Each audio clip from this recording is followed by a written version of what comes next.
அடக்குமுறை சட்டத்திற்கு அடக்குமுறை சட்டத்திற்கு அடக்குமுறை சட்டத்திற்கு ஒரு போது அனுமதியோ ஒரு போது அனுமதியோ திரும்ப பெரு அரசியல் அமைப்பு சட்டத்தை ஜனநாயக சக்திகளோடு இந்த நாட்டு அரசியல் அமைப்பு சட்டத்தை அரசியல் அமைப்பு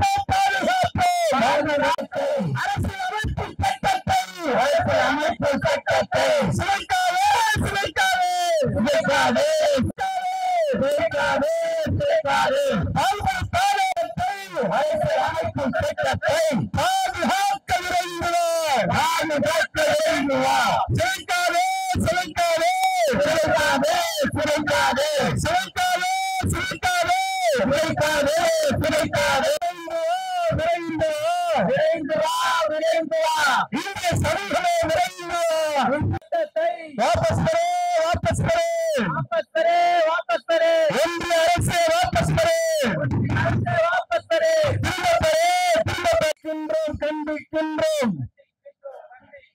ஒன்று அரசு கொண்டு வந்துள்ள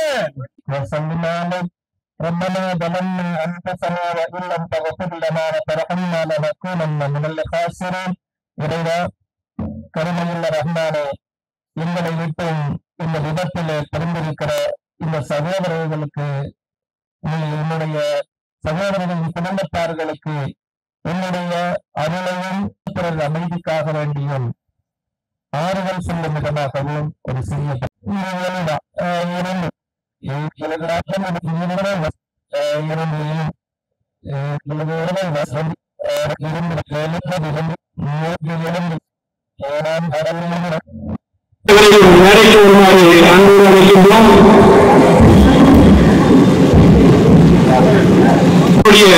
தலைவர் மௌலானா ஹனீஃபா மன்பை இறைவனின் திருப்பெயரால் தொடங்குகிறேன்.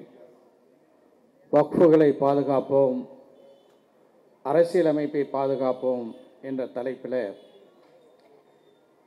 அனைத்திந்திய முஸ்லீம் தனியார் சட்ட வாரியத்தின் சார்பாக இங்கே மாலை 4 மணி முதல் நடைபெற்று வரக்கூடிய இந்த எழுச்சி பொதுக்கூட்டத்திற்கு தலைமை தாங்கியிருக்கின்ற அருமை சகோதரர் இப்னு சவுத் அவர்களை, இங்கே உரையாற்றுவதற்கு காத்திருக்கின்ற இந்தியன் யூனியன் முஸ்லீம் லீக்கினுடைய தேசிய தலைவர் பேராசிரியர் காதர் மொஹிதீன் சாஹிப் அவர்களை, உரையாற்றி சென்றிருக்கின்ற பல்வேறு கட்சிகளின் ஆளுமைகளை, உரையாற்றவிருக்கின்ற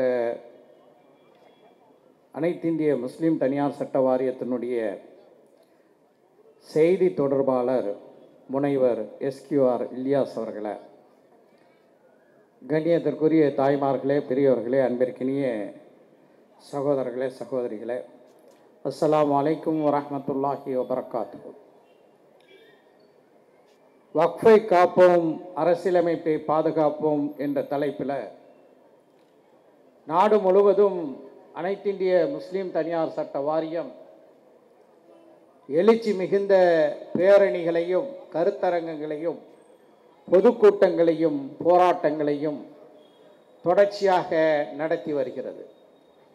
அதன் ஒரு அங்கமாகத்தான் தமிழ்நாட்டின் தலைநகர் சென்னையில் இந்த எழுச்சி மிகுந்த பொதுக்கூட்டத்தை நடத்துகின்றோம். எனக்கு என்ன வருத்தம் என்றால், இந்த வக்ஃபு சட்டத்தை பாதுகாப்பதனுடைய முக்கியத்துவத்தை முஸ்லிம் சமுதாயம் சரியாக உணரவில்லை என்று கருதுகிறேன். குடியுரிமை திருத்த சட்டம் வந்தபோது இந்தியா முழுவதும் எழுச்சி மிகுந்த போராட்டங்கள் நடைபெற்றது. அதுவும் மகளிர் அந்த போராட்டங்களை முன்னெடுத்து ஷாஹீன்பாக் என்ற பெயரிலே அந்த போராட்டங்கள் நடைபெற்றது.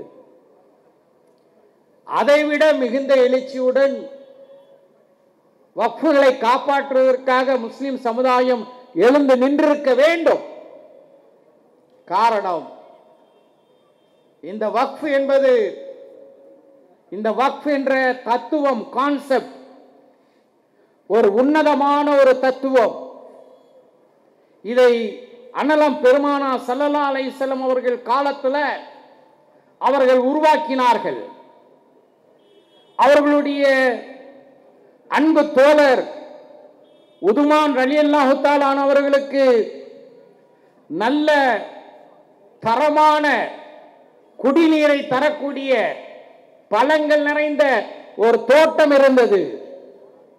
இதை நான் இறைவழியிலே செலவு செய்ய விரும்புகின்றேன் என்று சொல்லும்போது, அதை நீங்கள் வக்ஃப் செய்யுங்கள் என்று பெருமானா ஸல்லல்லாஹு அலைஹி வஸல்லம் அவர்கள் குறிப்பிட்டு ஒன்றை சொன்னார்கள். அதை இறைவழியிலே நீங்கள் அர்ப்பணித்த பிறகு அதனை உங்களுடைய குடும்பத்தினர்களோ உங்களுடைய வாரிசுகளோ யாரும் உரிமை கொண்டாட முடியாது. ஒரு முறை அதை நீங்கள் வக்ஃப் செய்துவிட்டால் அது இறைவனுக்கு மட்டுமே சொந்தம் என்று பெருமானா ஸல்லல்லாஹு அலைஹி வஸல்லம் அவர்கள் குறிப்பிட்டார்கள். அதை தொடர்ந்து 80க்கும் மேற்பட்ட நபி தோழர்கள் தங்களுடைய சொத்துக்களை எல்லாம் இது போன்று வக்ஃப் செய்தார்கள். வக்ஃப் என்றால் அதற்கு உண்மையிலேயே என்ன பொருள் என்றால் ஸ்டாப், அப்படியே நில்லுண்டு. அதுக்கு மேல அதுக்கு யாருக்குமே பகிர முடியாது, யாருமே உரிமை கொண்டாட முடியாது. இதைதான் எனக்கு முன்னர் இங்கே உரையாற்றிய நம்முடைய நாடாளுமன்ற உறுப்பினர் அருமை சகோதரர் ராசா அவர்கள் பல்வேறு வரலாறுகளை எல்லாம் மேற்கோள் காட்டி இங்கே எடுத்து சொன்னார்கள். இன்றைக்கு அந்த வக்ஃபுக்கு ஒரு ஆபத்து வந்திருக்கின்றது என்றால் அது அரசமைப்பு சட்டம் தந்திருக்கக்கூடிய பல்வேறு பிரிவுகளுக்கு அதை விரிவாக பேசுவதற்கான தருணம் இல்லை. ஆர்டிகல் 14 இருக்கட்டும், 25 இருக்கட்டும், 26 இருக்கட்டும், இப்படி பல்வேறு அரசமைப்பு சட்டத்தினுடைய விதிமுறைகளுக்கு எதிராக இந்த பாசிச பாஜக அரசு இந்த சட்டத்தை 2 சட்டங்களையும் மக்களவையிலும் நடுநிசியில இரவிலே நிறைவேற்றினார்கள். மாநிலங்களவையிலும் அதே போல இரவிலே தான் இந்த சட்டத்தை நிறைவேற்றினார்கள். ஆனால் அருமை சகோதரர்களே, எனக்கு முன்னர் உரையாற்றிய பல்வேறு தலைவர்கள் குறிப்பிட்டது போல இன்னும் தீவிரமாக இன்னும் வலுவாக இந்த பாசிச சட்டத்துக்கு எதிராக நம்முடைய குரல், நம்முடைய போராட்டங்கள் வலுக்க வேண்டும்.